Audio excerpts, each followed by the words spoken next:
అవునా వేదికను అలంకరించినటువంటి పెద్దలు శాసన మండలి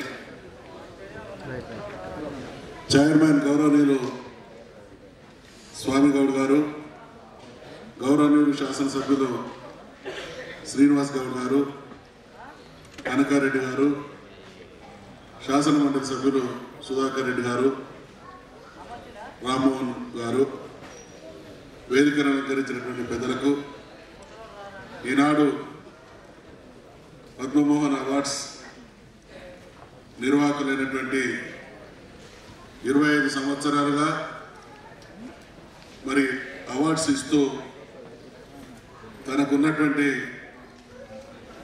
కళ పట్ల గౌరవాన్ని ప్రదర్శిస్తున్నటువంటి సోదరుడు యాదగిరి గారు, హైదరాబాద్ మహానగరానికి ఒక ప్రత్యేకత ఉంది.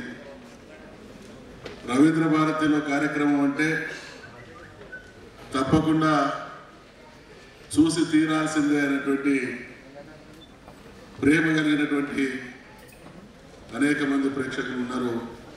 మరి ఈ కార్యక్రమంలో వీక్షిస్తున్నటువంటి మీ అందరికీ, అవార్డు గ్రహీతలందరికీ కూడా హృదయపూర్వకమైనటువంటి నమస్కారాలు తెలియజేసుకుంటా ఉన్నా. నిజంగా మనమందరం నిత్య జీవితంలో ఎన్నో రంగాల్లో మనదైనటువంటి ప్రతిభను కనబరుస్తూ ఉంటాం. అయితే మనం ప్రదర్శించేటువంటి ప్రతిభ సభ్య సమాజం గుర్తించి గౌరవించినప్పుడు ఉండేటువంటి ఆనందానికి అవధులుండవు, అంతకు మించినటువంటి తృప్తి ఉండదు.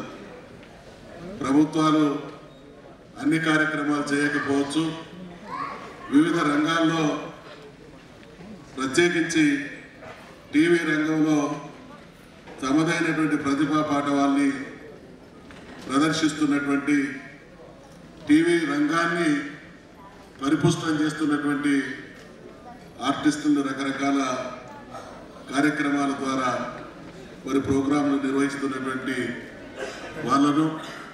వాళ్ళను నిష్ణాతుల్ని ఎంపిక చేసి అవార్డులు ఇస్తున్నటువంటి యాదగిరి గారిని మనం అందరం కూడా అభినందించక తప్పదు.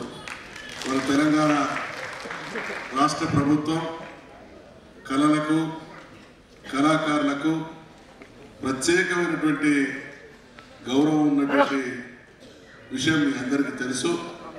రాబోయే రోజులలో తప్పకుండా ప్రభుత్వ పరంగా కూడా ఇటువంటి విశిష్టమైనటువంటి సేవలు అందిస్తున్నటువంటి, విశిష్టమైనటువంటి ప్రతిభ కనబరుస్తున్నటువంటి వాళ్లకు ప్రభుత్వపరమైనటువంటి ప్రోత్సాహం కూడా ఉంటుందనేటువంటి విషయాన్ని తెలియజేసుకుంటూ నన్ను ఈ కార్యక్రమానికి ఆహ్వానించినటువంటి, ఈ అవకాశం ఇచ్చినటువంటి యాదగిరి గారికి, మిగతా ప్రతి ఒక్కరికి కూడా హృదయపూర్వకమైనటువంటి ధన్యవాదాలు తెలియజేసుకుంటూ సెలవు తీసుకుంటున్నాను.